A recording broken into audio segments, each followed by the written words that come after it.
Վարդանյան, ես ձեզանից ուզում եմ հետաքրքրվել անկեղծորեն ձեր դիրքորոշումը իմանալ այն մասին, թե ինչպես եք վերաբերվում այն գործիչներին, ովքեր որ քննադատում են մի երևույթ, բայց հետո իրենք իրականացնում են ճիշտ նույնը։ Հիմա ավելի կոնկրետացնեմ, ես հիշում եմ, որ անցած 8 տարիների ընթացքում դուք նույն ամբիոնի մոտ կանգնած ձեր մասնագիտական բարձր որակները երբեմն զոհաբերելով, դուք քննադատել եք Սահմանադրական դատարանի այն դատավորին, որի դեմ ամբողջ իշխանությունը պայքարում էր։ Խոսքը Հրայր Թովմասյանի մասին է։ Եվ ձեր քննադատության հիմնական շեշտադրումն այն էր,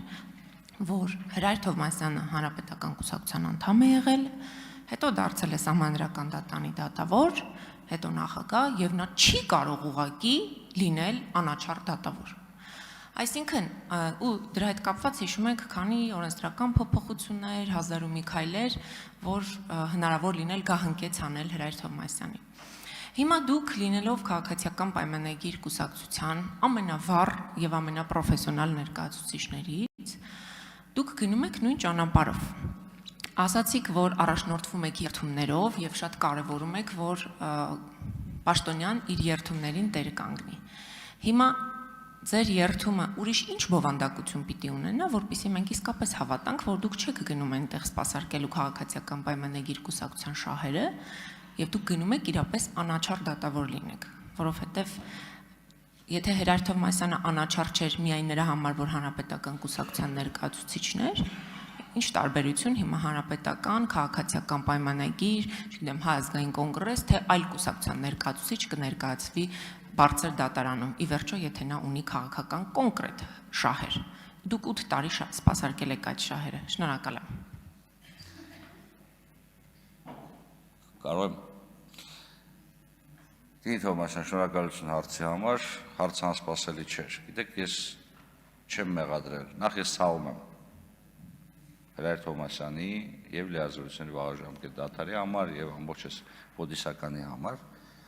Բայց մեր նմանությունը միայն հետեւյալում է, որ մենք երկուսս էլ գնում ենք պետաիրավական հարցերի մշտական հանձնաժողովի նախագահի կարգավիճակից Սահմանադրական դատարան։ Իսկ դա շատ ավելի անկեղծ, պարոն Թովմասյանը հրաժարական էր ներկայացել նաեւ հանձնաժողովի նախագահի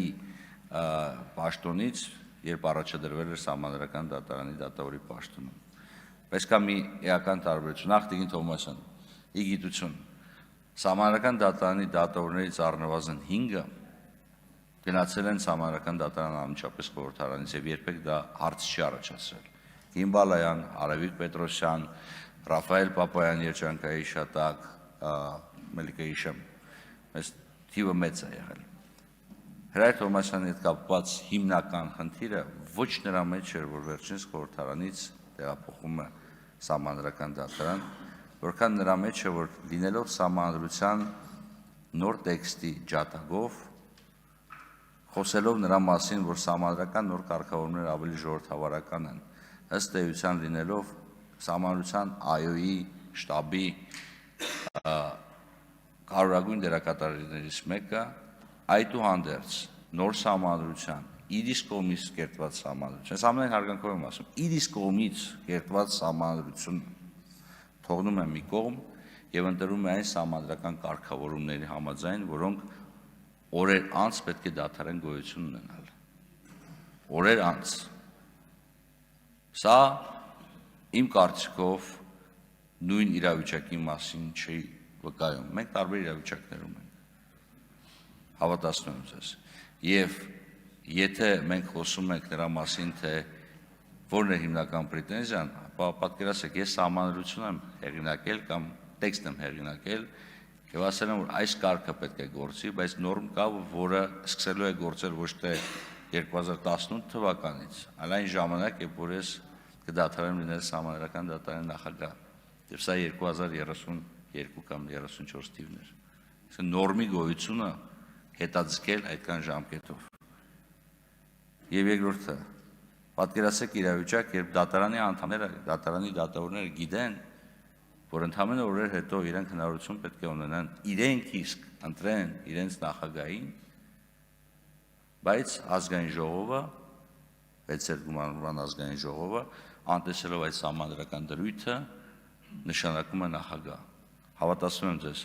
որևիցե դեսանտ, որևիցե դատական համակարգում լավ բանով չի ավարտվում։ Արձագանք։ Շնորհակալություն։ Պարոն Վարդանյան, ինձ համար էլ բացարձակ նորություն չէր կամ անակնկալ չէր ձեր արձագանքը, որ դուք ցավ եք հայտնում, հաշվի առնելով, որ անցած 8 տարիների ընթացքում առիթ ունեցել եմ ձեզ ճանաչելու, բայց ամեն դեպքում ես երաշխիքների մասին ոչինչ չլսեցի, որ դուք ինչ պիտի անեք, որպեսզի իսկապես մենք հրապարակային նաև այսօր այդ երաշխիքները լսելուց հետո կարողանանք հետո ձեզ հիշեցնել ձեր խոսքերը, որ այս որոշման կայացման ժամանակ դուք հակառակ եք գնացել ձեր խոսքերին, որովհետև սահմանադրական դատանը բնականաբար քննելու է գործեր, որոնք ուղիղ առնչվելու են իշխող կուսակցությանը եւ ձեր դիրքորոշումը, այդ թվում եւ հրապարակային խոստումները ձեր անաչառության վերաբերյալ ուղղակի կապ ունեն հետագա պրոֆեսիոնալ գործունեության որակի վրա։ Շնորհակալ եմ։ Տիկին Թովմասյան, շատ լավ որ ընդգծեցիք, որ մենք այս վերջի 8 տարիների ընթացքում շատ ենք շփվել եւ մենք միմյանց շատ լավ ճանաչում ենք։ Դուք գիտեք իմ դիրքորոշումները, ես գիտեմ շատ լավ ձեր դիրքորոշումները։ Ինչու եմ ես երթման տեքստը հիշատակել։ Մի պարզ պատճառով, որովհետև կարգավիճակի փոփոխությունը բերում է նաև քո հասարակական դերի փոփոխությանը։ Որովհետև դուք որպես լրագրող եւ դուք որպես падգամավոր երկու տարբեր վարքագիծ եք իրականացնում։ Ոչ թե նրա համար որ դուք փոխվել եք, որովհետև ձեր զբաղեցած պաշտոնը հանգեցնում է ձեր վարքագծի փոփոխությանը։ Եվ ես ինչու եմ հիշատակում երթումը մի պարզ պատճառով, որովհետև երթումը որոշելու է այն կարգավիճակը, այն մտածելակերպը եւ այն մոտեցումները, որով ես եմ առաջնորդվելու։ Եկեք չխառնենք կուսակցական կարգապահության պահպանումը, որը շատ կարևոր է խորհրդարանական ուժերի ձևավորման համար, անկախության եւ անաչառության հետ։ Եվ չմոռանանք, որ սահմանադրական դատային դատավորը ընտրում 12 տարի ժամկետով, այսինքն մոտավորապես 2 խորհրդարանական իտերացիաների համար։